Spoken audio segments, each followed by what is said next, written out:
of Education to order. It is now 4:03. Dr. Mitchell, can we please have roll call?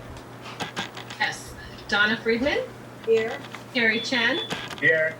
Lynn Ebenkamp. Here. Perfect. Angelina Pride. Present. And David Malkin. Present. All board members are present.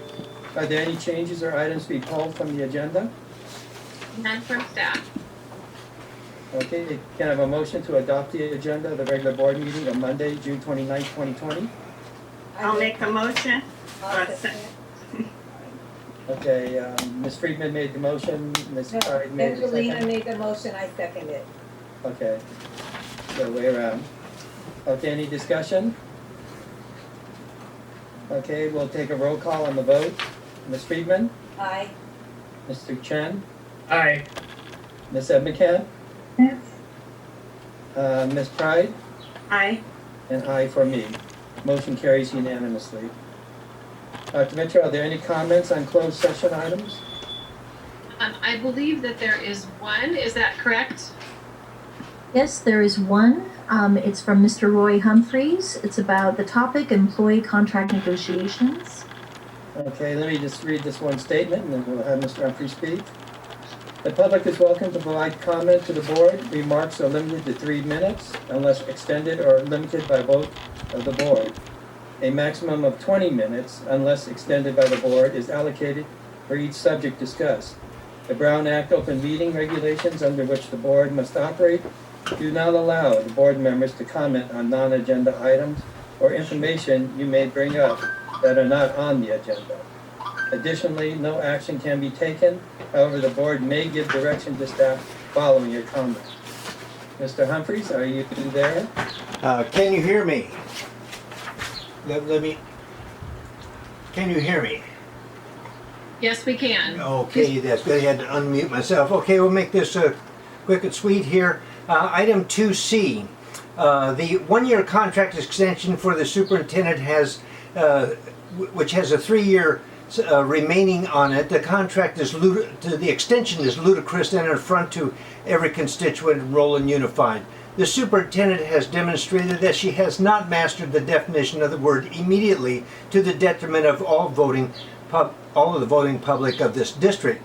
Yes, the contract extensions of Assistant Superintendents Alex Flores, Dennis Bixler, and Superintendent Julie Mitchell must be rescinded immediately. And the actions of this board, once again, call into question as to whether its members should be allowed to continue to serve in these trying times. Thank you. Thank you, Mr. Humphreys. Is there any other comments that signed in? That is all. Okay, at that point then, we will recess to closed session at 4:06 p.m.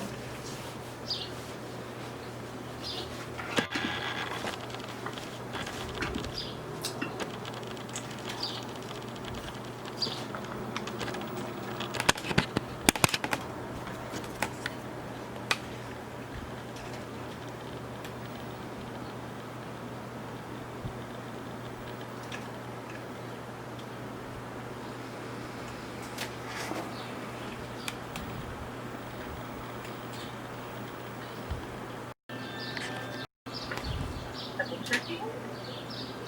Yes, sir. Waiting for Mr. Chen.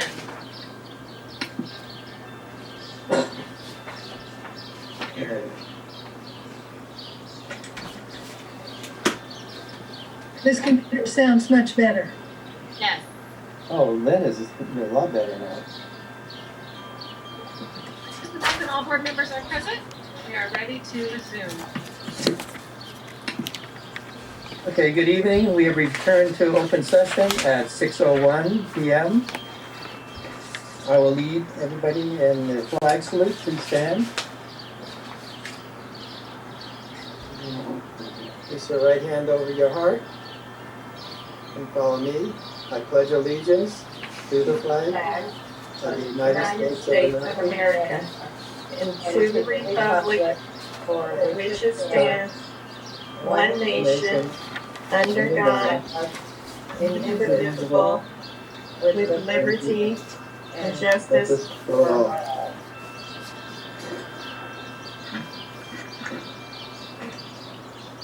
I'm glad we're not a quiet team together.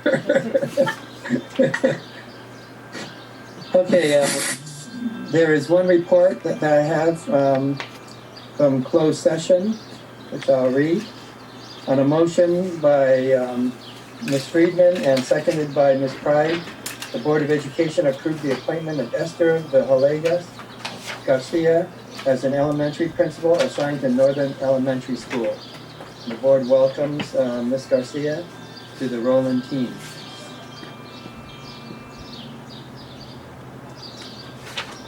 The only report we have from closed session. Next is Superintendent report by Dr. Mitchell. Thank you very much. So I just have a few things I'd like to share with the board and the committee. So first, it is my pleasure to welcome Mrs. Esther Villegas Garcia to the Roland Unified School District team. She'll be beginning on or near July 20th and will be working to lead the Northern Elementary School. She's very excited to reach out and talk with the staff at Northern. And so she'll be working with our Human Resources Department and getting onboarded and is eager to begin her work in our district. So we all welcome her. And she will be coming forward at our next board meeting to be formally introduced to the board. So thank you for that. Also wanted to thank the City of West Covina. The City of West Covina honored and recognized our class of 2020, particularly from Nogales High School. It was many of the students at Nogales High School are residents of West Covina. So the council, led by Mayor Wu, recognized our students. We had put together a brief video to show them, and I was able to meet with them and a few guests in their chambers and share a little bit about our district and our class on June 23rd. So that was a pleasure as well. We, as we start looking at the opening of our school year, we did launch a thought exchange, and a thought exchange allowed all of our employees to provide ideas or information regarding the opening of school, particularly what were some of the designs or ideas they might have in mind for a blended learning model. So there were 526 employees participated who shared 833 ideas, and those ideas received over 20,000 ratings or rankings. And so there was a lot of engagement. That was our first time trying that tool.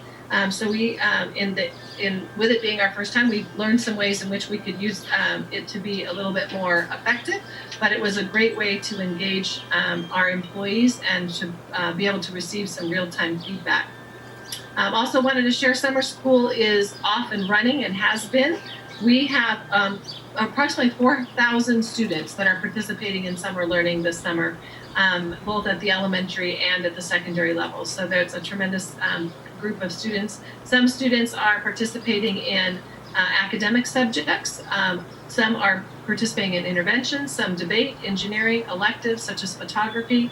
All of it is being done remotely through virtual learning and online. So I want to thank our board for continuing to support summer learning opportunities for our students as we have launched that full virtual learning program for our students with 4,000 participants. And that is being led by our Ed Services team. So with Laura Rivas at the secondary level and Sylvia Rivas and Rebecca Rodriguez, all under the direction of Maddie Zamora. So thank you for that. And that concludes my comments. Thank you, Dr. Mitchell. Our next item is the opening of the 2020-2021 school year. I see from our count on the bottom that we have quite a few people participating in tonight's board meeting remotely from home. And I want to welcome all of them and let them also know that there will be additional presentations on the opening of the school year tomorrow and Tuesday and Wednesday. And if you go to the school website, they'll have the times and the links on how to link and to join those meetings. They'll be in all the languages, so pick the one that's most comfortable for you and we'll meet your needs that way. But tonight we're having more of an overview of it, and I'll turn the meeting over to Dr. Mitchell, who will present the opening of the school year 2020-21 and an overview for the school board. Perfect, thank you. So We are, as soon as one school year concludes, we begin quite quickly working towards and planning for the opening of the next year. Actually, we begin doing that as soon as we hit the calendar year, so starting in January. And as we know, March of this year, our year took a quick turn in terms of everyone moving to distance learning, and that was our emergency plan, our emergency distance learning because of COVID-19. So we are now planning and have been for the opening of the 2021 school year. So this evening, as Mr. Malkin had shared, this is a broad overview to provide some information, and then we do have more specific information that will be shared with parents, so trying to balance both what might be an interest to the district as a whole and then some specific interest to our parents. So starting it off, we are watching and looking to see about the opening of schools from around the world. So we won't be the first to open post-COVID, and so we are watching to see what's happening. So paying attention to the World Health Organization, looking at the CDC, and what are other countries doing as they open schools in terms of what are some of the safety precautions that they put in place, how are they redesigning classrooms and learning spaces. So there's 3 examples here looking at New South Wales, Denmark, and Taiwan. So we've done research there. Also looking at China, looking at Japan, looking at Germany. So you'll see that they are redesigning, as well as France, in terms of many of the same protocols and procedures that we'll be putting into place when we reopen as well. So when you look at the United States, this is a map that just simply depicts the schools, or by state, where schools were closed. In California, nearly all schools were closed right at that March 13th date, same as what we did in Rolling Unified. And at that time, the governor's priorities in the spring were focusing on continuity of learning, student nutrition, and supervision of students for critical care workers or child care. And so there were approximately 6 million students that went to emergency distance learning on March 13th in our state. Currently, at this moment, the state of California is in stage 2. And when we look at the reopening phase, schools reopen in stage 3. So when for learning, so many of the services that we provide as a school district have opened in terms of some of the work that we do, and you'll see that there are some businesses that have begun to reopen, so it is moving into stage 3, but opening for instruction face-to-face in the classroom is described to be in stage 3. So in looking at how might that occur, the CDC has there's multiple agencies that have provided information regarding the opening of schools. So we're looking at the CDC, we're looking at the California Department of Public Health, and our most local authority that will guide the specific work that we do as a district from a health and safety perspective will be the Los Angeles County Department of Public Health. So within this decision tree, the first question is, would opening our schools be consistent with state and local orders? So at this moment today, the answer is no. So we would not open. If we move to stage 3, the answer would be yes. And then we would need to look at what are those local requirements by the Los Angeles County Department of Public Health for us to be able to fulfill and to put into place to be able to have face-to-face instruction with our students. The California Department of Public Health has come out already with the measures that are required for schools in the state of California. The Los Angeles County Department of Public Health has not yet shared their plan. So we do know that the Los Angeles County Department of Public Health cannot have a protocol that is less strict than the California Department of Public Health. It could only be more specific or have more detail to it. So we do have general measures and the information from the California Department of Public Health, which has been guiding our work. The Los Angeles County Department of Public Health, as I shared, has yet to issue their guidance. They have said that it would be out before the end of the month. So we are anticipating its arrival by tomorrow. Although there have been a few changes that may be stalling or slowing their process in terms of communicating with the expectations for schools. However, the guidance that they have provided in general have shared that we can expect that when we reopen schools that we will need to provide for physical distancing, we'll need to provide for hand washing or hand sanitizing, wearing of face coverings, having a symptom check procedure, which can be done at home or can be done at school. And some of that will depend, again, on the specifics from the Department of Public Health. Meal service, they have some specific criteria around meal service as well as transportation. So we know we would continue with meal service. It's how would we do that in order to comply. So as soon as this document is available, we will promptly review it and make any necessary adjustment to the draft plans that we're currently working on. The Los Angeles County Department of Education has partnered with all 80 school districts in the county to help develop ideas or plans or stages of information. So this happens to be their model for considerations in terms of looking at reopening. And you'll see up in the upper left-hand corner where it says, is Los Angeles County in phase 3 of reopening? If it's yes, we can proceed forward. If it's no, we would remain and continue with all distance learning. So again, currently we're in stage 2. And as I shared earlier in my comments, all of our summer learning is being done remotely. One of the new items to come to the table for conversation in the planning for opening our schools for the 2020-2021 school year is with the California budget adoption, there are trailer bills or additional bills that are written at the time that the budget is adopted. And the one that is receiving significant conversation around school communities is Assembly Bill 77.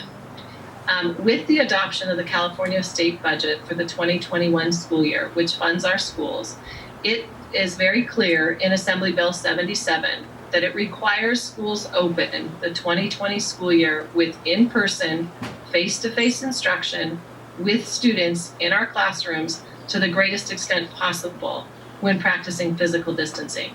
So it does expect that we follow the local public health officer, which for us will be, again, LA County Department of Public Health.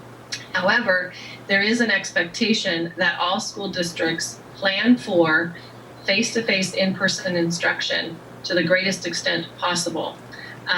It also talks about instructional minutes, that we do need to meet the instructional minutes that we have done when we have been in all brick and mortar or face-to-face instruction.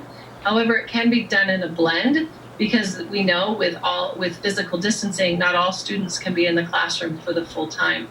The length of the school year has not been waived. It remains at 180 instructional days, and there are attendance requirements for students. So attendance will need to be taken and recorded and tracked for student attendance.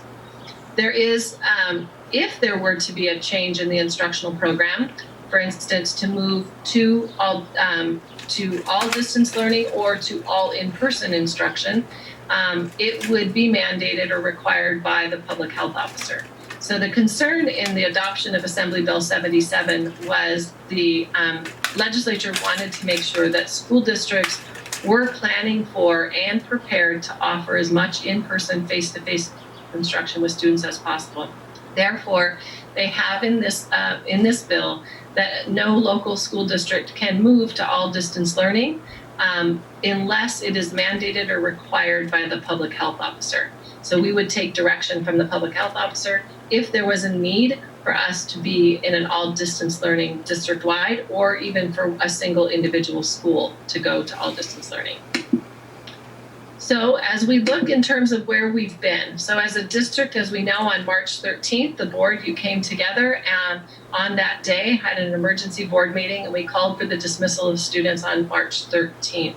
March 16th began distance learning, and as a school district and as a staff, our employees went to great lengths to provide that continuity of instruction for our students, making sure that we showed care, compassion, and connection, as well as content learning during the student dismissal. We also continued to offer meal service to our students for both breakfast and lunch. We did also provide devices for students who needed them and Wi-Fi access for students that needed them. So we also did our best. Our schools did a fabulous job, like I said, keeping connection with students and also honoring some life thresholds for students in terms of looking at promotions and graduations for our students. So trying to do things virtually. As we look now towards then the opening of the school year for 2020, a planning team has been in place for approximately 6 to 8 weeks. And that consists of administrators, managers, teachers, and classified employees. So there is a core group of 20 individuals with both of our associations represented to provide some information, guidance, and lead us in this opening of our schools, looking at health and safety, instruction, and several other areas. The planning team has identified those 7 areas of consideration, developed 6 guiding principles, 10 essential commitments, and 3 learning options for us to proceed with. So when we look at areas of consideration, one of the first things that the planning team did in the first meeting was, what are the things that we do need to think about? What are the things we need to be considering, taking front of mind in the work that we're going to do to plan to open our schools on August 10th? And so health and safety, clearly a top priority. Instruction, we know we need to look at our facilities, technology, communication with all of our stakeholders, looking at student activities, student life, extracurricular programs for our students, and then also looking at financial and budgetary parameters. So these are the 7 key areas that we have been looking at in terms of being able to base our discussions and our planning as we look to open our schools. Next, the planning team talked about guiding principles. What are the guiding principles or the moral values that are going to establish the framework for expected behavior and decision making? Because these are 20 individuals that have come together to work together for the first time. And so we needed to establish what are those guiding principles going to be in terms of how we're going to do our work together. And so collectively and collaboratively, we determined that safety of our students and our staff is an absolute top guiding priority or principle that we have, that students are at the center and the primary focus of all of our decisions. Because we know as a planning team that the planning team is going to need to make some difficult decisions and recommendations. And so keeping students at the center and the primary focus of decisions, there's a collective commitment to high quality instruction and high quality care with maximum flexibility to meet changing needs. The planning team recognizes and acknowledges that plans are most, we're quite certain that plans are going to change. They'll ebb and flow from being more restrictive to less restrictive throughout the school year. And so how do we create some flexibility that will provide open, honest, and direct communication with our stakeholders, that we're going to proceed with courage, we're going to operate with integrity, and we'll embrace accountability. And then operating with systemness, so we're one district going one direction with one purpose in terms of the work we're doing. The essential commitments are when the committee and the planning team gets to the point where we're really analyzing plans and proposals and recommendations and the work to be done, what are the essential commitments? What are the things that we are committed to looking at and using that as a lens in the work? So we will prioritize health and safety of our students and staff in the decisions that we make. We are going to hold ourselves accountable to place students at the center of the decisions, that we will provide high quality, relevant instruction to all students, followed by specific and timely feedback to guide the learning process. And these commitments do primarily surround by the instructional program that we will offer to our students. So we will mind the learning gap and provide extensive support to all students, taking extra steps and providing differentiated support for special populations. We know that we need to provide flexibility and choice in how students are going to demonstrate mastery of learning, and that we will place the social and emotional health of our students at the center of teaching and learning. We acknowledge and we will mitigate access and equity issues to improve opportunity for all students. And we're going to engage our parents as partners in their child's education, provide resources to our parents so that they can be a partner as we continue to move through the 2021 school year. We will provide professional learning and support to our staff on new procedures, processes, and learning modalities. And we will communicate often with all stakeholders, providing accurate and timely information and updates. So as I said, with our guiding principles in place, our essential commitments in place, we are looking at what will that continuum be for the opening of school. So on this particular chart, it shares with you if these phases don't match the phase numberings for the county for health, but it's for us, phase 1 would be the most restrictive. That would be when we're in all student dismissal. So that is where we were when beginning on March 16th.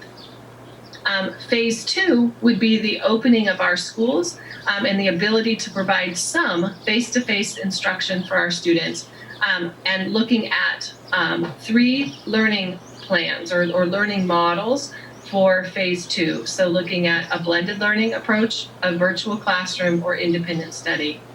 Phase 3 for us would be that all schools are open at full capacity. So all students can be on campus at the same time with general precautions continuing to be in place. And phase 4 would be that all schools are open, all restrictions are removed, we would open large venues, and we would be able to resume full business as usual. So when we're looking at the upcoming school year, we are planning for phase 2, which has the ability to move into phase 1 or into phase 3. We don't predict we will get to phase 4 in the 2021 school year. And it does not appear at this moment to be probable that we will be even in phase 3, where all students would be able to be on campus at the same time. So as we look at learning options, again, looking at blended learning, virtual classroom, and independent study, I'd like to turn the presentation over to Dr. Maddie Zamora, who's going to talk about those learning options. Thank you. So here we are looking at the 3 possible learning options, and learning option 1 is blended learning. In this scenario, students are alternating between learning some of the time in school and some of the time at home. This is one of the most flexible options for us in the situation that we may have to go back to student dismissal. However, it is also an option that allows students to continue to learn in school with their classmates and also online with their classmates in their school. So in the blended learning model, you see that the scheduling students will participate in in-person instruction at school and will also engage in learning at home. Specific schedules are being reviewed and further developed. In classroom learning, students will be with smaller number of students and will be able to follow the health guidance by the LA County Department of Public Health. Learning at home, when students are not in classroom, they will continue their learning at home doing asynchronous instruction. With a blended learning model, because we will have some students in school part of the time, we will have to make sure that we change how we use the current space. So in this model, you can see that the light colored blue are the larger areas that we will need to repurpose in order to use them to decrease the number of students in a classroom.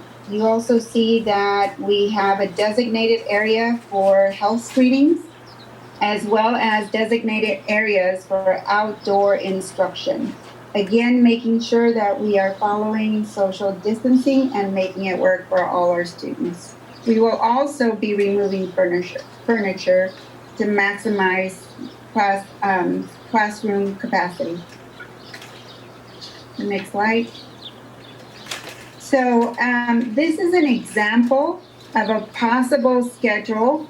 No decisions have been made, no final decisions with regards to which model is going to be followed has been made either. So this is an example of Model A and Model B, where for elementary students, 2 days a week, Group A would come to school, for example, from 8:30 to 2:30. Half of the class has full day instruction for 2 full days. And so in this example, for instance, Group A would come to school Monday and Tuesday, and Group B would come to school Wednesday and Thursday. No decisions have been made. I just want to make sure that that gets out there, because the teacher day can also be a different day. It does not have to be on a Friday. In this option, teachers would spend Friday or their planning day collaborating, giving small group instruction online, having office hours, conferencing with parents, as well as participating in staff development and professional learning. Again, start times and end times are an estimate, and we're just using these start times as an example. The next example is what we call an AM/PM model, where 4 days a week, one group of students will come to school for half of the day, from 8 to 11 per se, and then the other group of students comes in at 12 o'clock to 3 o'clock in the afternoon. Again, this allows for teachers to have a day for planning, collaboration, small group instruction, conferencing, staff meetings, professional learning. Again, the start times and end times are just an example. And again, Friday, if it were to be a Friday or a Monday or a Wednesday, it would be decided what day would be that teacher day.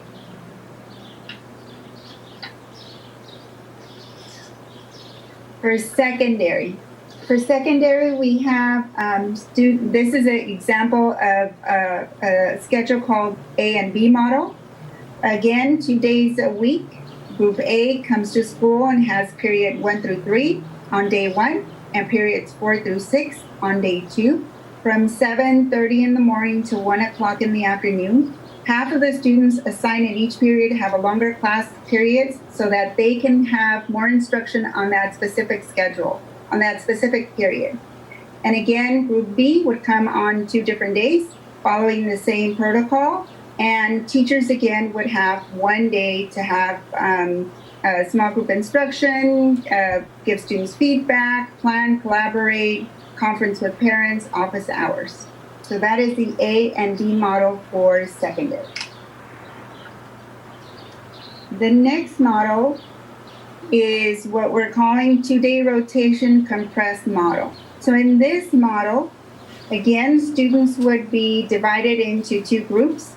However, in this scenario, students would complete 3 periods in half a semester. So they would come to school and receive instruction in 3 of their classes in the first semester of the school year, and in the second semester, they would receive instruction in their next three courses. Again, going back to the teachers having a full day for them to provide instruction, small group instruction, feedback, and the same options as in the other options of parent conferencing, staff meetings, professional learning. This is what we're calling a compressed model, and students would be able to get that full credit for half a semester. That is our blended learning, how our students would follow the social distancing guidelines as well as the use of masks. And we would maximize space, as you can see in the pictures. The virtual classroom, if it's permitted in compliance with AB 77, we intend to offer this as an option to our families who prefer that their child not participate in any in-person instruction. And it is basically not the same structure that we're following now, but students would be receiving instruction completely online.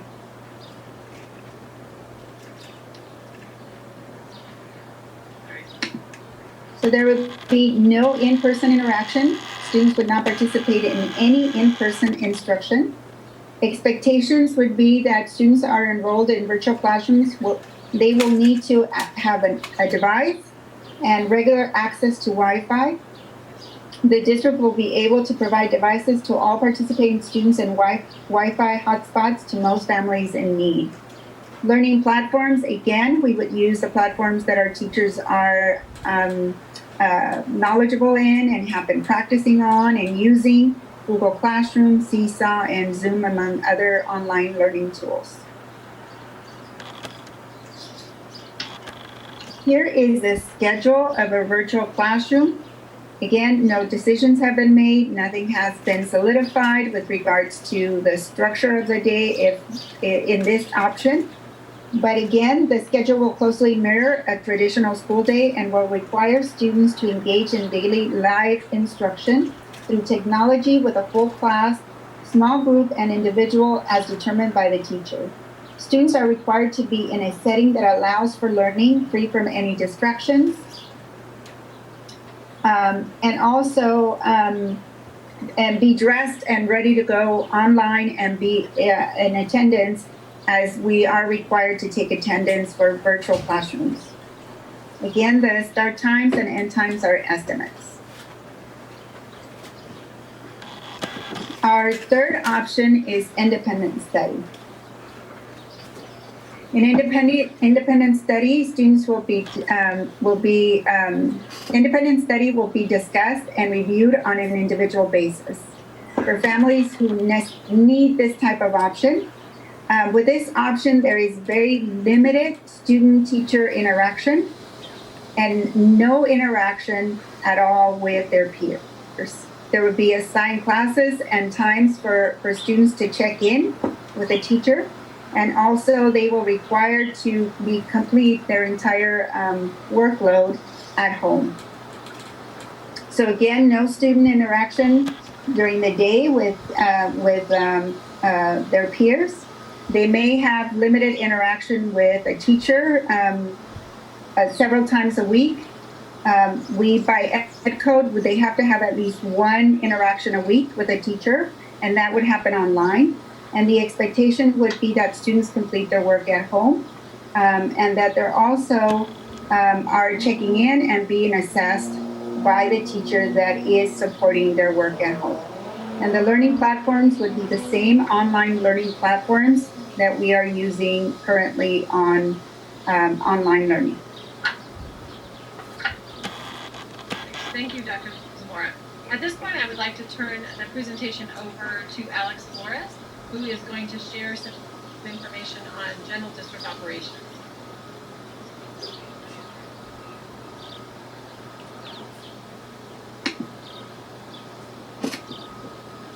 Mr. Flores, you need to unmute, please. Only been doing this for a couple of months. I should know that better. Okay, you got it. I like to start by saying that the safety for our students, staff, and community is our major guiding principle, and we're here to support that in administrative services. We will follow the Los Angeles County Department of Public Health guidelines. Once a model is selected, a cleaning schedule with proper protocols and procedures will be shared. In preparation, staff is purchasing supplies necessary to clean all facilities according to guidelines described. We will follow recommendations regarding screening. Staff has made purchases to have proper tools to implement screening if necessary. Staff has purchased 1,500 gallons of hand sanitizer and getting estimates for the purchase or rental of mobile washing stations. Reprographics is working to make signage to help reinforce the proper social distancing on campus. An evaluation was conducted to determine the highest grade of filters that can be used in our HVAC system. We have determined that our system can use a MERV 11 filter that is 2 grades above a filter rated to be used in hospital laboratories.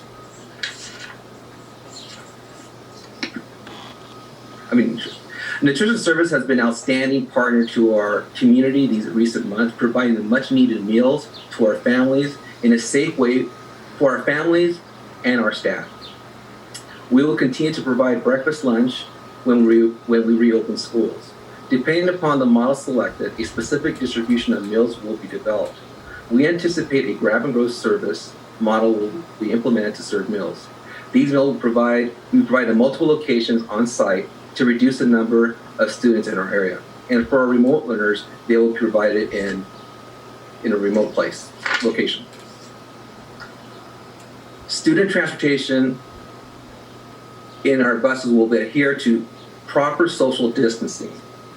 This will reduce the number of students we will be able to transport and have developed 3 priorities. Home to school transportation for students with IEPs, need-based considerations, and fee-based.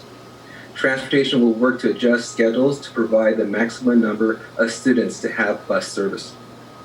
As I conclude operations, our goal again is to focus and support students, staff, and our community to make our schools as safe as possible. Mr.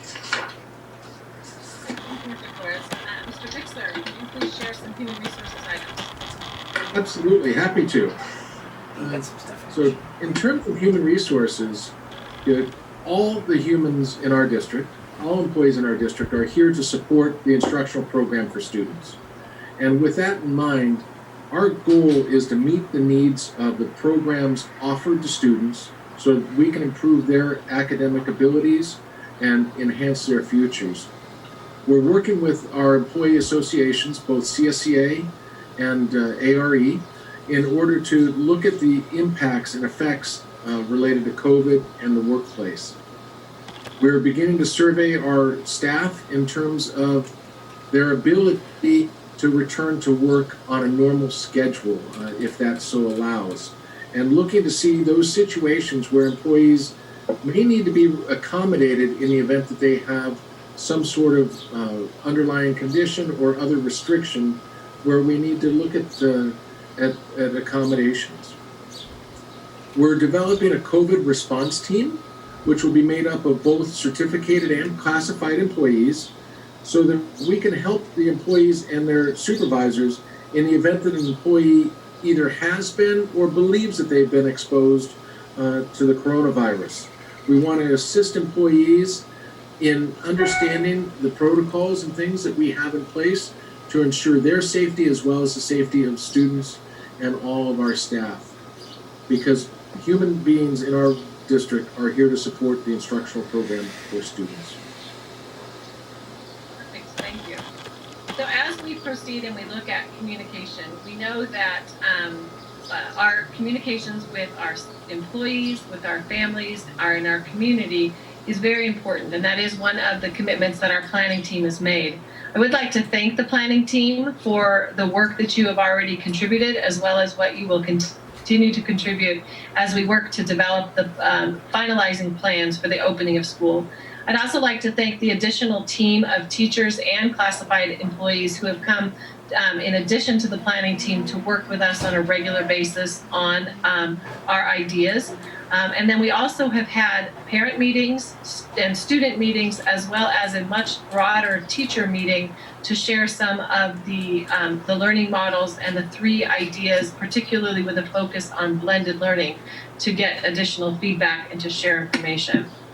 So as we look at communication, we are still, as I have shared previously, awaiting information on some key items, primarily from the Los Angeles County Department of Public Health, and then also regarding specifics of the trailer bill, as I mentioned, Assembly Bill 77. With that, we will continue with regular and ongoing communication with our employees and our parents, and we have virtual information meetings that are scheduled. We've also developed multiple modes of communication, one of which has been through video, and so I'll share that with you.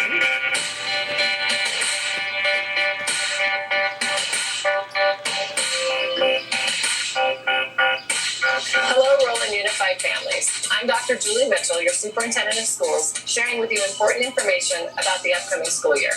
We are excited to welcome our students back on August 10th. Safety and well-being of our students and staff remain our top priority. During these ever-changing times, our staff continues to be committed to providing innovative learning for student success. In Roland Unified, we are designing options with the intent to allow you, our families, the opportunity to select learning setting that works best for you and your child. We continue to follow the latest guidelines from the Los Angeles County Department of Public Health that include practicing physical distancing, frequent hand washing and the use of hand sanitizers, wearing face coverings, not sharing materials, and reducing the number of students congregating in any one area including being in a classroom at any one time. The plans we are developing are flexible, with the ability to respond to any new updates or changes that may occur. Look at what our classrooms may look like when we return on August 10th. Good morning. Welcome to class. Good morning. Welcome to class. I know everyone went through their initial screening to make sure everyone is feeling well.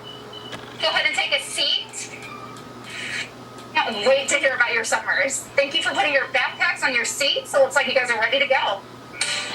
Hi, Braden. As you can see, for safety purposes, the students and I are wearing face coverings. School science will put into practice physical distancing in the classroom. Students will have access to instructional materials using supplies set aside for each learner. Families are welcome to send their own supplies from home, but these materials cannot be shared with others. When technology is incorporated into the lesson, students will use a device that is assigned to them. Hand washing and hygiene will be practiced and reinforced regularly throughout the day. When hand washing is not available, hand sanitizer will be in all classrooms for easy student access. Our staff will be cleaning and wiping down high-frequent areas throughout the day as well.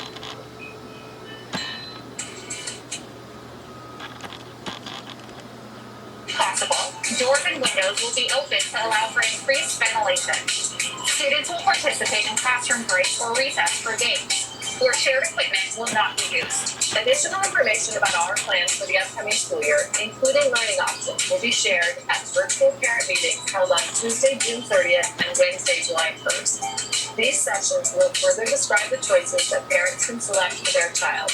Families will need to share their preferred learning options that best meets their needs no later than July 7th. Look for information that will be sent directly to your email address, which is on file with your child's school.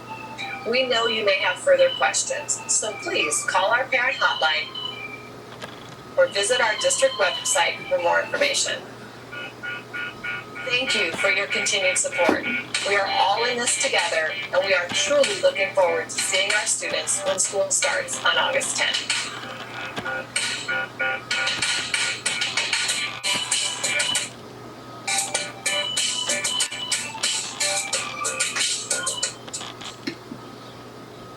So as we look at what are our next steps and where are we going from here? So we have done parent surveys. We received input from parents and other stakeholder input earlier in the summer. We have information campaigns using mixed media for like video, email, text campaigns, phone calls, and print materials to be able to share with our parents. We have the parent meetings that were mentioned in the video that we have planned. And then also looking at providing timely updates, because we know that the situation is a fluid situation and is constantly changing. So we are, prepared to continue to provide updates and information. In addition to the virtual meetings for our parents, we know that our employees are also eager to have as much information as possible so that they can plan and prepare for the start of the school year. And there are meetings that are in the works of planning for our employees to join as well, so that we can share information with them. And looking again, here are some of the modes of communication and the tools that we'll be using. Our website is updated, so it does have the most up-to-date information as we prepare again for those parent meetings that are launched tomorrow. So when we look at the calendar, tomorrow we have 3 parent meetings. One is at 11:30 tomorrow morning in English, at 5 p.m. in Spanish, at 7 p.m. in Chinese. And then on Wednesday we have another parent information meeting. Same content will be shared. It's just a second meeting time at 6:30 in the evening in English. And we're asking our parents to identify their preferred learning option between blended learning, virtual classroom, or independent study between July 2nd and July 7th. We do have hotline information, we do have text lines, and we do have email lines that we'll be sharing with our parents so that they can have the questions that they have answered in order to make the most informed decision possible. The week of July 13th, we're going to continue parent outreach and finalize those learning preferences. And the week of July 20th, we'll be reviewing and revising staffing needs at our schools to accommodate our staff and our students. So at this time, I would like to ask the board if you have any questions.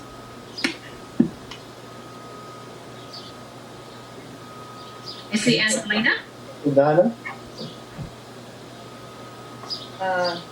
Okay, I just wanted to ask about independent study. For those students that choose that, will the classroom teacher have to be responsible for that, or will another teacher be able to take over independent study? That would be Maddie, I think. Maddie, you're welcome to answer that. I'm sorry, will the classroom teacher? No, for independent study, will someone else be able to give the assignments rather than the classroom teacher, since the classroom teacher is going to be doing probably both virtual and blended? It will be somebody assigned to do the independent study group.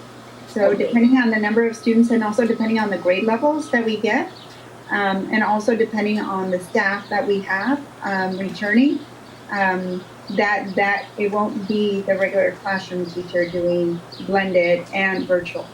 Okay, terrific. And then Alex, I think I heard you right. You answered my question already, that the students that will be on the virtual classroom will have somewhere to get breakfast and lunch also, correct? Yes, we will make accommodations to make sure that all students are served regardless of what model they choose. Okay, thank you. Great presentation. That's it. Thank you, David. Mr. Chen?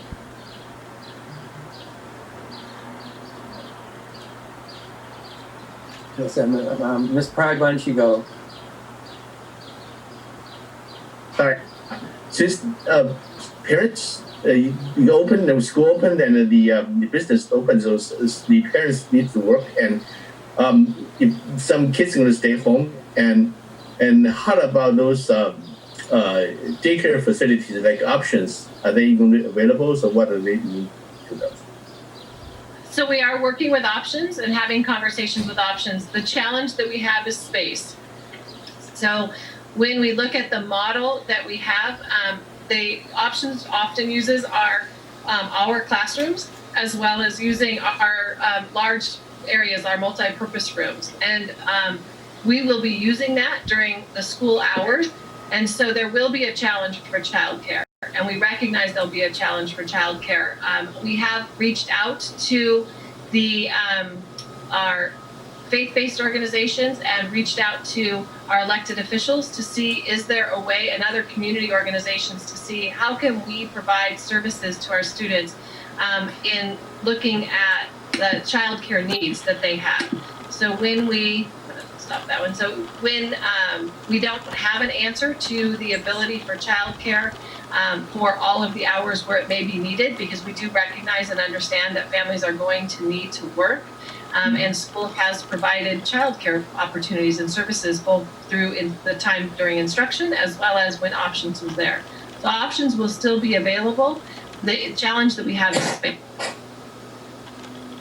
Ms. Pride, you had a question?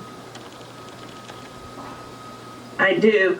One of the questions I have is, if a parent selects virtual learning, or if they select independent study and then they change their mind after a couple of weeks, can they do that? So at this point, what we will be doing is parents will be selecting the learning option for the duration, because we will be reassigning and rearranging staff in order to meet those needs. So we are working with we will be working with our parents and having those conversations. And as you saw on the calendar, starting on July 20th is reworking staff and answering Ms. Friedman's question, that our teachers will be assigned working in a blended learning model or a virtual classroom or independent study. And so once we have our staffing set, it will be difficult to move between those. And my other question is, for the blended learing, is the same teacher going to be doing both parts, or will they have two different teachers? So, because they'll only be on campus twice a week. So is one teacher doing the on-campus part and another teacher doing like the virtual part, or is it independent study, the virtual part? I think I'm confused on that part.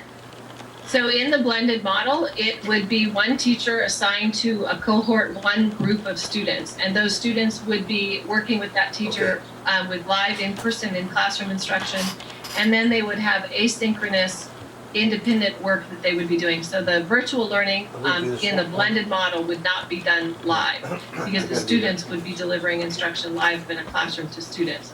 The models that we're looking at that Dr. Zamora has shared has the 1 day a week that teachers would not be physically working with students live in person, for the opportunity for them to develop those asynchronous plans, as well as time.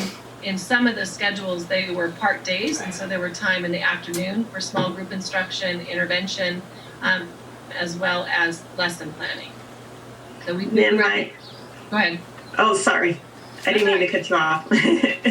Then my other question is, what about extracurricular activities at the secondary level especially?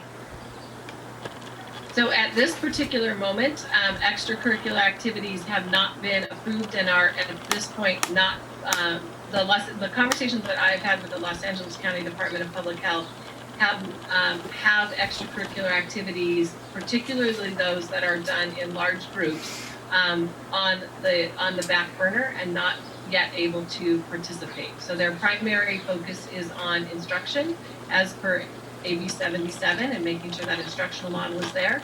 But when we look at other types of extracurricular, which as you saw, that was one of the considerations, was looking at student extracurricular, student life, student activities. How do we provide for that? And right now we are looking through all of the CIF and the California Department of Public Health guidelines for athletics, which is extremely limiting at this time. And my final question is recess. How do we social distance during recess? Because, I mean, it's just, kids like to touch each other. So that's going to take a lot of staffing to keep these kids apart. So we do recognize that there are a lot more questions than we have answers for at this moment, and we also know that there are some challenges, and that's one of the challenges. When you look at recess and free time, and oftentimes we tend to focus on our youngest learners in terms of how are they going to play without with maintaining physical distancing.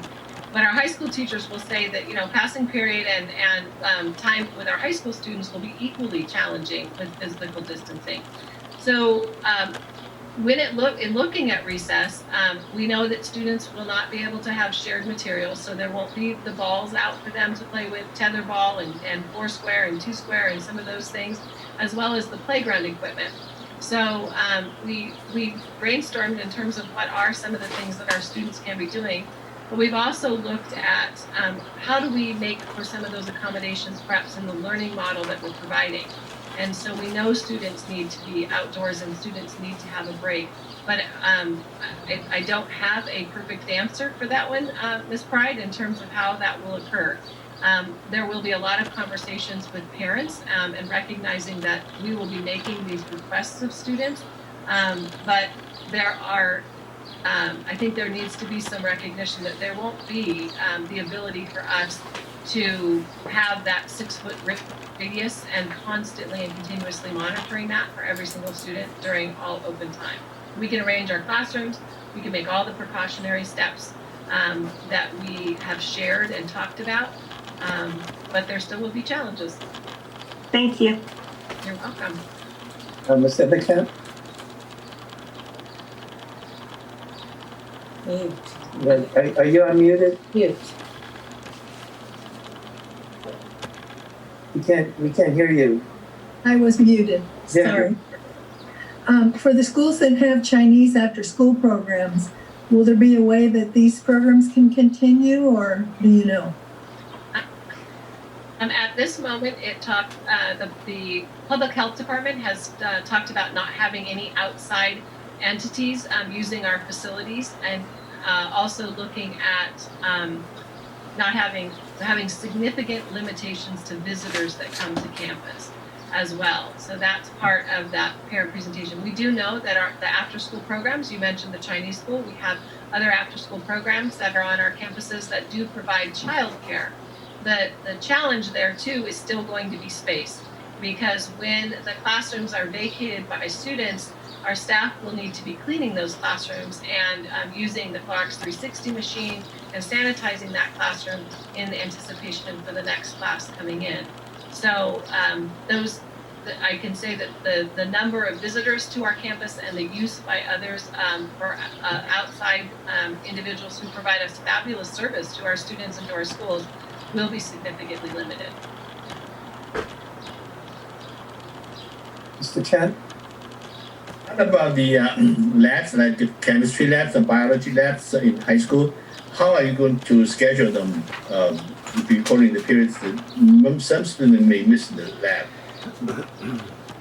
So when you look at some of the samples that Dr. Zamora had shared, and again, as she reiterated, I will do the same. Those are for illustration purposes. Those are samples. No decision has been made regarding student schedules. In the feedback that we received and the focus groups that we worked with teachers, there were multiple plans that we looked at, and those that were shared were the ones that resonated the most with those groups. But to answer your question, Mr. Chen, they would be assigned a science class period as was shared in that schedule, and that's the period that they would participate in their science learning. And then we would need to employ physical distancing during that time. Thank you. You're welcome. Pride? I'm sorry, I just thought of one more question. Our special education students, there will be a lot more attention that needs to be paid to them and to their needs to make sure that their learning continues just as strong as ever. How are we working towards that? So Dr. Tincup, the Director of Special Education, is working with his team and looking at each of those individual education plans to see how we best meet the needs of our students who do have an IEP. And one of the models that we're looking at for special ed is to have the special education students in class as much as possible. So they may deviate from the general models that Dr. Zamora shared if their class size is such that allows them to physically distance, because some of the class sizes are smaller. So perhaps to be able to physically distance and maintain instruction for a greater number of in-person days to continue learning.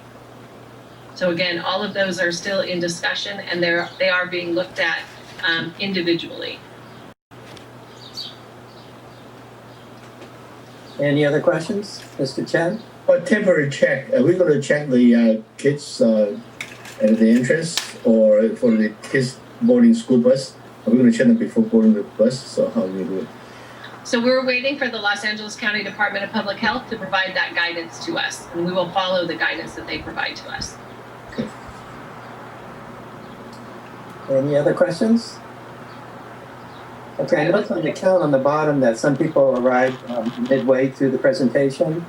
I just want to reiterate what we said at the beginning, that this is an overview for the board. The presentations on Tuesday and Wednesday will be a lot more specific for the parents as far as information. So go to rolandschools.org and you'll see the schedule there. And be sure that if you want tonight's presentation, join one of those on Tuesday or Wednesday to get more student-specific information. I want to thank Dr. Mitchell, and let me just get this done real quickly. I want to thank Dr. Mitchell, the teachers, the students, and especially the parents in the community for working with us. This has been an unbelievable challenge to restructure education in a very short period of time. And we couldn't have done it without community and staff input, ARE, CSEA. They all work together to do this, so I really appreciate that. And we have Ms. Pride with one more question. And I promise this is the last one. Subs. So if a teacher is out and we have to bring in a sub, I mean, what kind of process are we using for that? Whereas the teachers, we know that they've been there each day. We've kind of been monitoring them like we monitor the students. But when a sub comes in, So from a health perspective, is that your question? Yeah. Mr. Bixler, I know we were talking about that in this last week. Absolutely. So we're looking at a couple of different strategies, including training in order to provide a continuity of instruction, training our substitutes a little differently so that they know how to step in and work in a virtual role.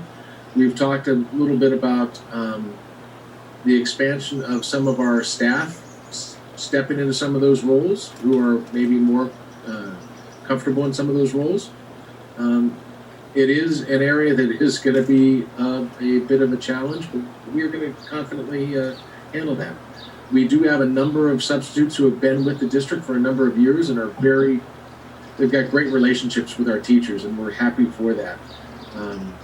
And so, in terms of a number of things, we're also blessed with instructional coaches who can help with our substitutes who will need assistance.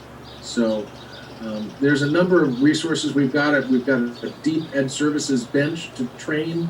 We've got a good substitute pool who's been pretty steady, and we've got good relationships between teachers and substitutes. So you put all those things together, I think we've got a winning program. Thank you. That was good information.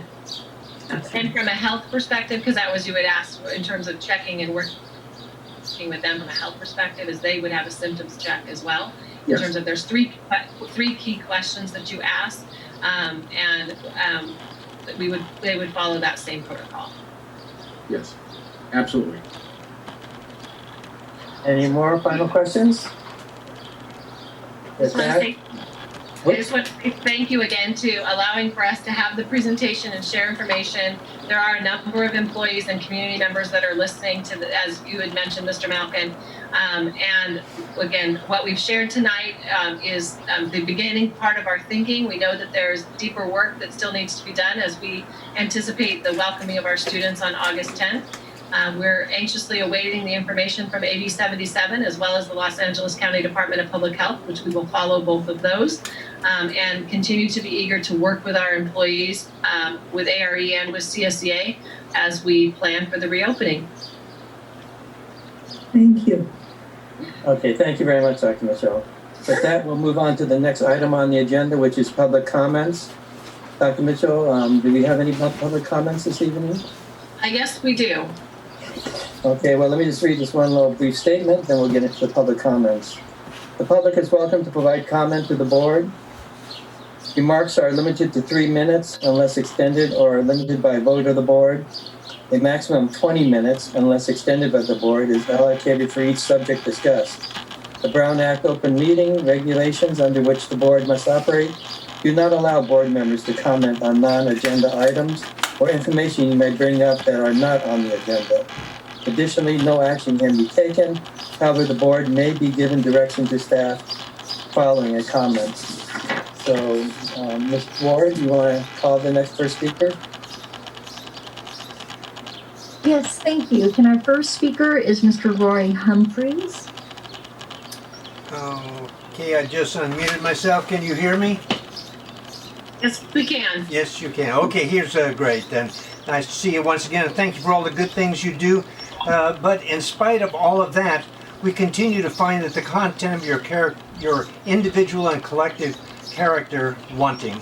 Prior to the closed session, I noted that the disgraceful act of this board to grant 2 assistant superintendents, Alex Flores, Dennis Bixler, along with the superintendent, Julie Mitchell, a 1-year extension while on her contract, while there are 3 years remaining. This does not pass the smell test, to say the least. Once again, the board makes the district core values simply words on a page, as noted by Mr. Malcolm meeting last. And yes, Mr.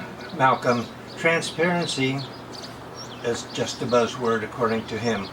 And Ms. Pride deserves special note to her accusation that someone called her a monkey. I know that she could not be referring to me because Mr. William Harrison, an Afro-American retired teacher, educated one and all as to the 3 monkeys syndrome and put the record straight. And Mr. Kerry Chen can further amplify the Year of the Monkey and as a cultural enhancement. Failure of the district to mount an aggressive trustee area voting education program goes to the disingenuous and passive-aggressive behaviors of this board and administration. We can only pray that over the next time before the November election, that it will lead us to an era to reclaim the core values and put transparency at the very top. And last but not least, hopefully we will do away with the de facto segregation of the North and the South as was exemplified during the California Voting Rights Act process. Thank you.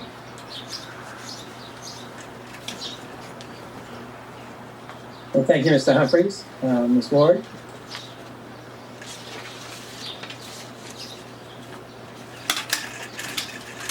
Yes, our next speaker is Amy Urbien. Hold on. Okay, she can unmute her mic. Thank you, Gina. Good evening, President Malcolm, school board members, Dr. Mitchell, and cabinet. I am Amy Urbien, current ARE vice president, and in 2 days, the new president because of term limits that we have in our bylaws. I first want to thank our teachers for the last 3 months of the 2020 school year. They were thrown into distance learning overnight and delivered instruction to our students the best way they could with very minimal online training. Converting lesson plans that were intended for the in-person learning and having to change to an online platform took a lot of time and creativity. If students were in class, feedback was easier because teachers could walk around or see their faces to see if students understood the lesson or not. Online feedback took up a lot of time. I did mental and health wellness checks each week, and I made a commitment to answer each of my students because I wanted them to know I was there caring about them.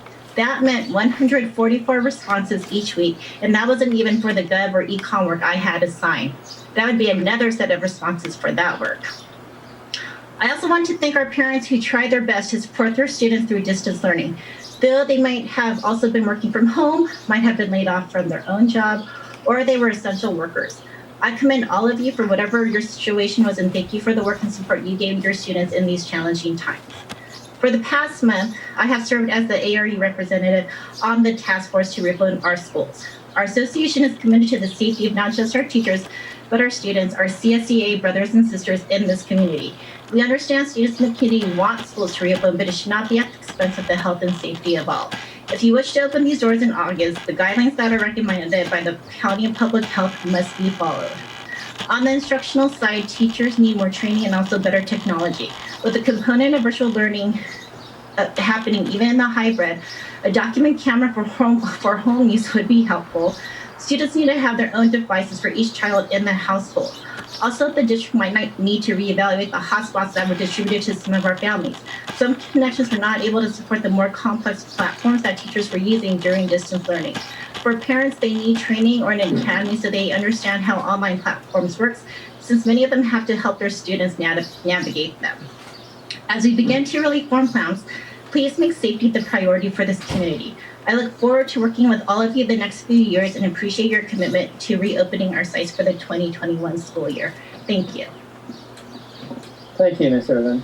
Dr. Mitchell, would it be possible that somebody can meet with Ms. Irvin and see if we can resolve the issues with the hotspots and the technology that might be a problem when school starts? We get that resolved before school starts? Yes. Okay, Ms. Ward, next one. Yes, there was one other speaker, but it was before closed session, and it was an open session item, and it was Magner Lashun, S-H-U-N, but they don't seem to be on the call. I don't see them. If they are watching virtually, if they even can, there's no one that's raised their hand. I just want to give one shot. I'm asking one more time if Magner Lashun.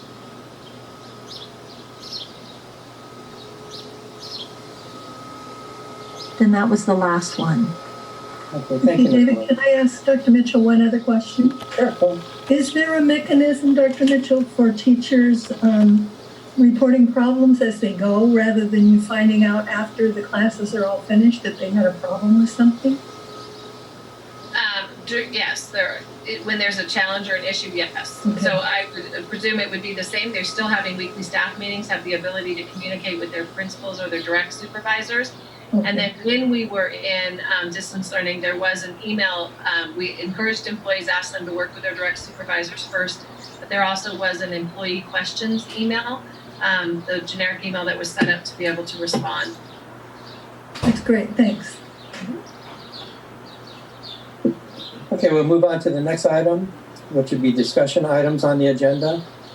The first one is item 6A, Resolution AS 2021-04, acknowledging state is not obligated to provide funding for school facilities beyond bond authority. Can I have a motion and a second to approve Resolution AS 2021-04, acknowledging state is not obligated to provide funding to school facilities beyond bond authority? I'll move. Make a motion. Second. Oh, gosh, Angelina. Okay, who made the first? Let's say Angelina. Donna did. I second. Okay, so Ms. Friedman made the first and Ms. Pride made the second. Any questions or discussion on that resolution? Hearing none, we'll do a roll call. Ms. Friedman? Aye. Mr. Chen? Mr. Chen? Aye. Sorry. And Ms. Ebenkamp? Yes, Ms. Pride? Aye. And it's aye for me, so the motion carries unanimously. Item 6B, Memorandum of Understanding between the Roland Unified School District and Classified Employees Association and its Roland Chapter 133 related to vacation leave. Can I have a motion and a second to approve a one-time, non-precedent setting Memorandum of Understanding between the Roland Unified School District and the Classified School Employees Association and its Roland Chapter 133 related to vacation payout for accrued and unused vacation time due to COVID-19. I'll I'll move. make a second. Okay, we have a first and a second. Questions or discussions? Hearing none, I'll have a roll call. Ms. Friedman? Aye. Mr. Chen? aye. Ms. Ebenkamp? yes, Ms. Pride? Aye. And it's aye for me, so it's motion carries unanimously. Item number 6C, Resolution AS 2021-05, Classified Employee Retirement Incentive Program. Can I have a motion and a second to approve Resolution AS 2021-05, Classified Employee Retirement Incentive Program? I'll move. Second. Questions or discussions? Hearing none, I'll do a roll call. Ms. Friedman? Before you do roll call, I think Mr. Flores has a comment. I don't know if I'm correct, but Mr. Flores, did you have a comment to make? Yes, thank you. I just wanted to share with the board the total cost for this incentive to not succeed is $1,748,632. I wanted to make sure the financial implication is stated. And that's based on how many projected employees? Based on 65 employees that will take advantage of the early retirement. Okay. Any other questions from Mr. Flores or any other statements?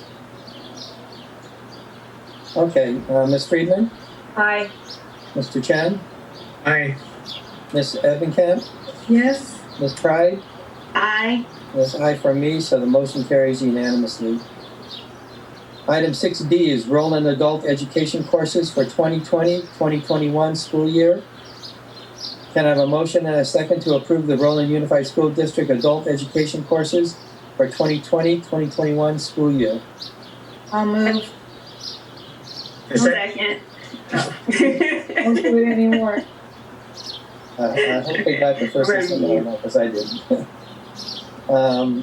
We'll take roll call now. Is there any questions or discussions regarding the adult education courses? Okay, we'll take roll call. Ms. Friedman? Aye. Mr. Chen? Aye. Ms. Ebenkamp? yes, Ms. Pride? Aye. And it's aye for me, so motion carries unanimously. Item number 6E, Partnership Agreement between Roland Unified School District and Mount San Antonio College for non-AB 288 course offerings. Can I have a motion and a second to approve partnership agreement between the Roland Unified School District and the Mount San Antonio College for non-AB 288 course offerings? I so move. I second. Okay, I'll do roll call. Any other questions or discussions? Okay, Ms. Friedman, Aye. Mr. Chen, Aye. Miss Eppingham, Yes. Ms. Pride, Abstain due to my employment at the college. and I do an aye, so it's 4 ayes and 1 abstain due to conflict. So motion carries unanimously. Item 6F, Roland Unified School District 2020-2021 District Goals, Direction, and Focus Areas. Can I have a motion and a second to approve the 2020-2021 school year overall goals and district direction and focus areas? I'll move. I'll second. Any questions or discussions? These are the ones that we discussed last time, and we made a few modifications, so we're basically approving the modifications that we made last time. Ms. Friedman, Aye. Mr. Chen, Aye. Ms. Eppingham, Yes. Ms. Pride, Aye. that's aye from me, so motion carries unanimously. Item 6G, amend 2020-2021 Board of Education meeting schedule. Can I have a motion and a second to amend the 2020-2021 Board of Education meeting schedule? I'll move. Second. We have first and second. Okay, now we have to have questions and discussions. Do we have a date on that? Because I think there's 2 options. Yes, there are 2 options. I did hear, however, that there is a conflict with the 17th. And we can look at the board's interest. It is a study session to see if that is a meeting that we want to continue to keep, or we would like to rearrange. Based on the 2 options that were provided on this agenda, was looking to change the September 24th meeting to either September 17th or September 23rd. I have heard that there is one conflict, at least one conflict with September 17th. So that does not appear that it would be an option for our full board. What was the topic for the study session? There is not a topic currently for the study session. Typically, it has been, it's on calendar to talk about student assessment and data results. In the last 2 years, we have not had those yet by the September meeting. We did not have one in 2019. We did have a meeting that was comparable date, but there was no open session or no study session. The board did convene for a closed session item on that date, but no open session. And in 2018, we had a facilities report. So, board members, what's your desire on this? Dr. Mitchell, do you think we need one? At this moment, I'm not anticipating student assessment results and data because that was not, we did not engage in student assessment, formal state assessments this spring. So we won't have that data to share at September or October because we had pushed it to October the last couple of years. So at this moment, I do not have an agenda topic for that study session. There could be things, of course, that will come up, particularly in the reconfiguring and reworking and reimagining what school looks like. But at this moment, there is not a topic. That would be an item to discuss with the board president when we do agenda planning. So this is going to be a short one, about 4 hours study session, right? Not a whole day. Correct. This is a study session that typically begins at 4:30 and typically would conclude by 6:30. Okay. I know you mentioned the possibility of the 23rd, I think you said. Was it the 23rd? Correct. At this point, depending upon the COVID situation, I will not be in town on the 23rd. Okay. What was the original date for the meeting? 24th. September 24th was the original date. And an option, we could remove that date, and should there be a need for a board meeting, work to schedule it at that time. Often that's challenging to get everyone's calendars to align at, when it gets closer to the date. But right now we have a conflict with 17, 23, and 24. So the dates that are proposed here, we have the inability for all of us to come together on the 17th, 23rd, or 24th. I think it would be a good idea to do what you suggested. Let's not schedule a meeting, and if it happens that we have to have one, then we'll just figure out our schedules. Did you have something, Ms. Evankamp? Well, I was going to say we could always vote to amend it, and then if the board, if it's decided we don't need the meeting, then that's what we've done. We've amended it because we canceled the meeting in essence. Well, we can also vote to take that, to eliminate that. September 24th meeting, yeah. Whatever you want. Knowing that we may have to add something back in if Correct. there's something pertinent. So to do that, do we move that we want to? So do I have a motion to amend the 2020-2021 Board of Education meeting schedule by eliminating the study session scheduled for the 24th of September? I move. Second. Okay, I'll do a roll call on that. Any questions or discussions first? Okay, I'll do a roll call. Ms. Friedman? Aye. Mr. Chen? Aye. Ms. Evankamp? Yes. Ms. Pride? Aye. That's aye for me, so the motion carries unanimously to amend. Mr. Duncan, did we already have a motion that Board we of didn't vote Education on? schedule for 2020-21 by eliminating the study session that was scheduled for the 24th. Had, Mr. Malcolm, had a motion been made before we had our discussion? Yep. And then we had a motion after the discussion that we changed it a little bit. So do we need to rescind the first motion? I didn't rescind it, I just had a second motion. So yeah, we can rescind that original motion would be with parliamentary procedure. So we can rescind that. And I don't recall, Donna, did you make that original motion? Yes. Will you So rescind? can we rescind it? Yes, please. Okay, Carrie? I rescind it. But we did the motion, oh, okay. Yeah, we redid the motion. We did the motion after the discussion. We did one before. We always do the motion first and then have discussion. So Carrie did this. Donna had to say rescind. She did. I rescinded. Yeah. Okay, So we're good. I second it. are we good? Perfect. Thank you.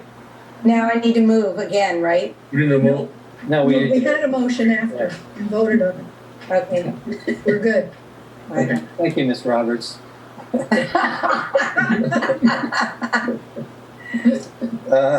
welcome.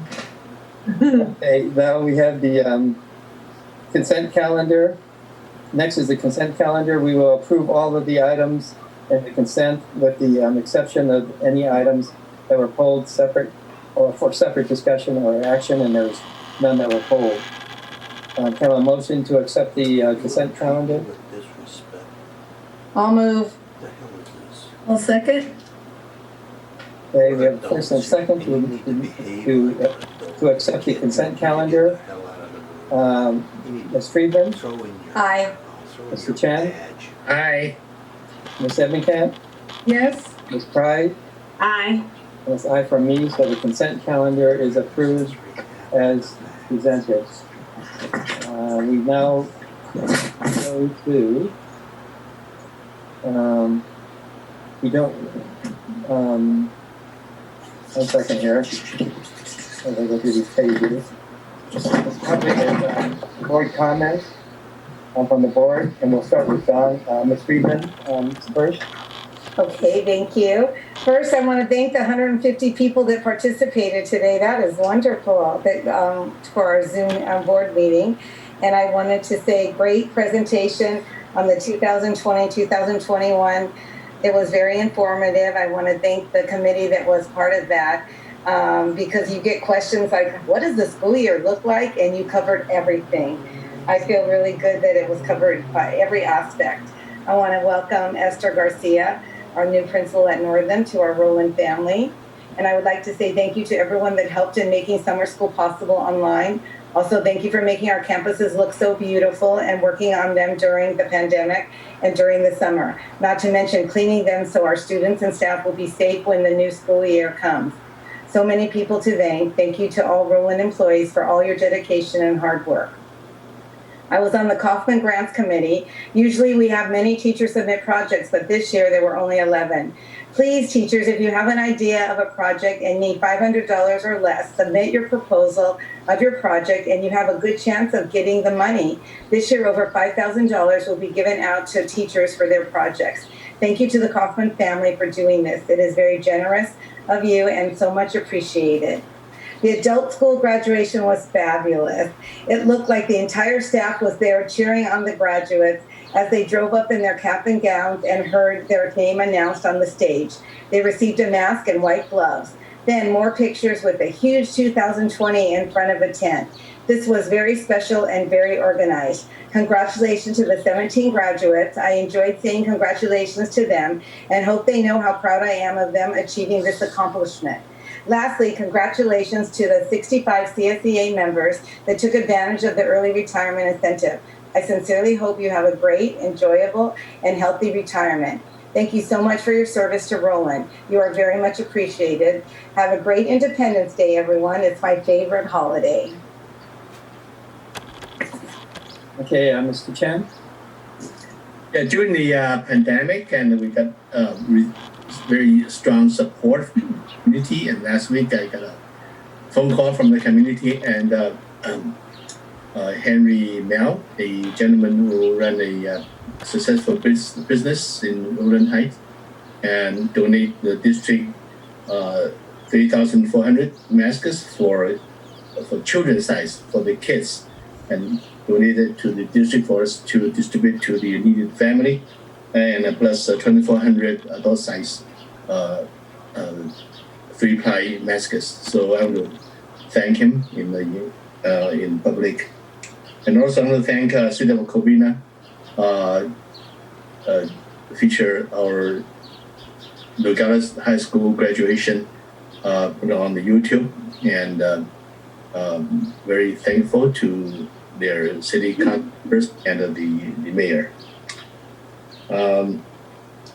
Adult school graduation, and every time I attend the adult school graduation, I want to salute all of them. This year we have 17 graduates, and for some people, maybe high school graduation is just a step finishing up the basic education. And for these people, whatever they have, the experience they have, they overcome their successfully gain their achievement for a high school diploma. So for that's very special to them. So every year I very happy to join them celebrate the graduation in the Star School. And I'd like to welcome Mr. Garcia as a new leader in Northam Elementary. And look at her resume; it's a very experienced and a very good candidate. And I'm very happy we choose her and congratulate her and wish her the very successful career in RUSD. And looking forward to the school reopening, and they're very thankful for the team who prepared the opening plan, and that's very special, and because that we never had it before, and everything's new to us, and very hard work. So I'm looking forward to see the reopening of the school, and we have a very successful school, and I want to say thank you to everyone who put in effort on that. Thank you. Thank you, Mr. Chen. Ms. Ebigant? Thank you, Mr. Malkin. As the school year comes to an end, I'd like to extend a special thank you to my Board of Education colleagues.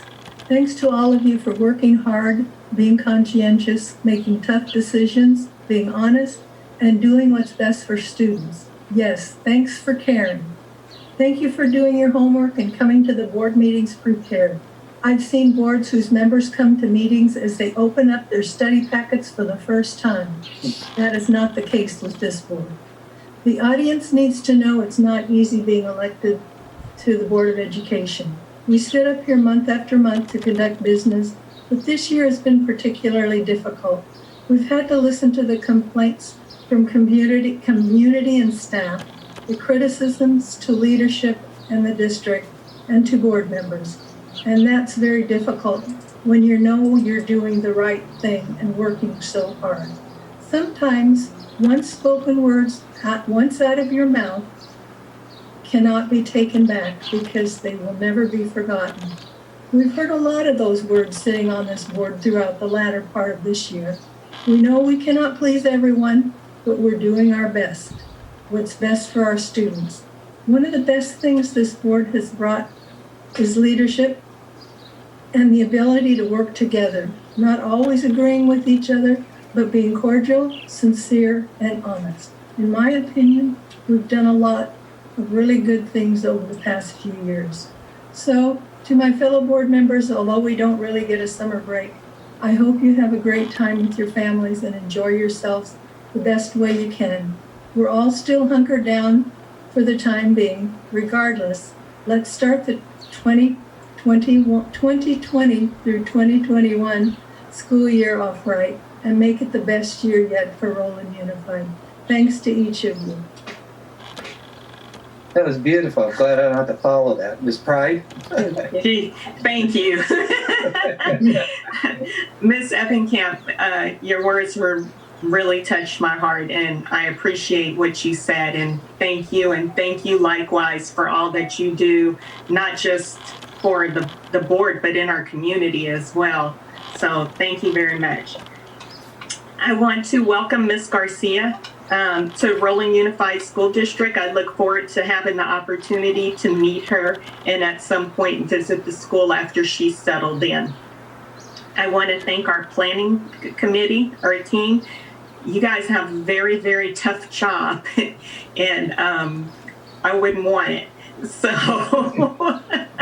I hope you guys can muddle through all of the rules and regulations and policies and procedures and bring us good information on what we need to do in order to make sure that we keep our students and our employees all safe as we navigate our way through the COVID-19 situation. But I know it takes a lot of time in the planning of all of that. So thank you for willing to be part of that team. I also want to say thank you to the City of West Covina for including us and acknowledging our graduates. That was really wonderful of them to reach out. And thank you, Dr. Mitchell, for being there to be able to provide additional comment on the great things that are happening in our district and at our school. And congratulations to the adult ed school graduates.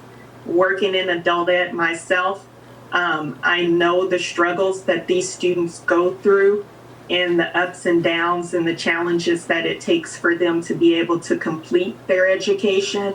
It is not an easy feat.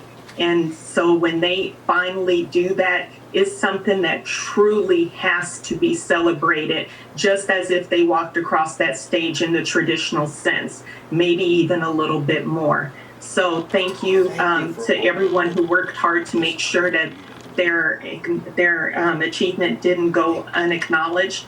And thank you to all of the staff and the instructors who worked so hard to help them to get to that point.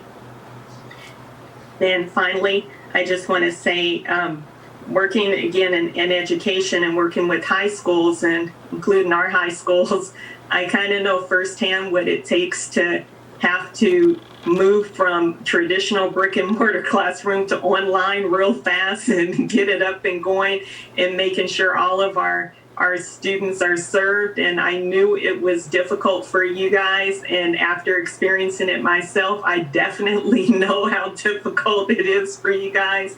And I just want to say thank you. Thank you for all that you guys did. It was definitely an effort from the bottom to the top and from the top to the bottom to make sure that our students maintain the educational services that they deserve and that they need in order to continue on in their future. So I really appreciate everything that all of you have gone through over these last few months and still what lies ahead. There's still a lot that's going to take place that we all have no clue. Really watching the news just earlier today, things are getting bad again. And so we don't know which road we're going to be traveling, but yet you guys are taking all the time to prepare for each road and for each journey. And that's a lot of work and a lot of effort. And I appreciate that. But with that said, I also want to remind you guys that since the school year has come to an end, each and every one of you needs to take a time out for yourself, for your family. You need to rest. You need to take care of your physical and mental health. And that goes for everyone in our district, not just one group, everybody. This has been a very tough situation on every single person that's employed by this district. They've all played a different role in making sure that we can get through this. And I just want to make sure that come fall, that all of you have at least had a little bit of rest and that you guys have had a little bit of downtime and that you're re-energized and ready for murder hornets, sharknadoes, whatever may come next, so that we can move forward. So thank you guys, but as a board member, I am telling you, it is a directive, get some rest, take care of yourselves, and take care of your families, and have a good time off. Thank you, Ms. Pride. To make mine a little bit shorter, I'll just say for West Covina, for welcoming Ms. Garcia to Northam, and for Adult Ed, congratulations. I did what Ms. Pride just said. So that will take care of that. But I do want to highlight one teacher. I want to highlight a teacher from Villa Corta Elementary School, who I recently supported through Donors Choose. Ms. Mamalian is a 3rd to 5th grade teacher. She feels that it's never too early to start teaching children about loving oneself and their neighbors, no matter what their skin color is. She requested donations in the amount of $560 to purchase books to give her students multicultural and diverse books to become understanding of all people. She requested the money, and within 3 days, through 3 donors, it was totally funded, which is a record time for that. And just a few days after 3 donors with matching funds, she met her goal. Ms. Mamalian summed it up by stating that this project will help my students continue their love of reading while teaching them about culture and loving all people. And I thought that was just great that she's doing that at the 3rd grade level. I mean, if we could only do that throughout our entire district, how much better our world would be. And at that, I'd like to, can I have a motion and a second to adjourn the regular meeting of the Board of Education? We do not have to return back to closed session, so this will be for adjournment. I'll move. A second. But somebody wanted to stay here. So we have a first and a second. I'll do roll call. Ms. Friedman? Aye. Mr. Chen? Aye. Yes. Ms. Pride? I don't know, maybe we should hang around a little longer. No, I'm just playing. I'm waiting for my dinner to arrive. I would say aye, though. And with that, the meeting will be adjourned at 7:40. And have a good 4th of July. And thank you for all the parents. I think we're down to 60. So we lost about 90. So for those 60 that are still online, thank you for staying with us to the bitter end. And we hope that you'll join us tomorrow at the specific classes that will be relevant to your student populations. And with that, have a great 4th of July. Bye-bye. Thank you. Bye.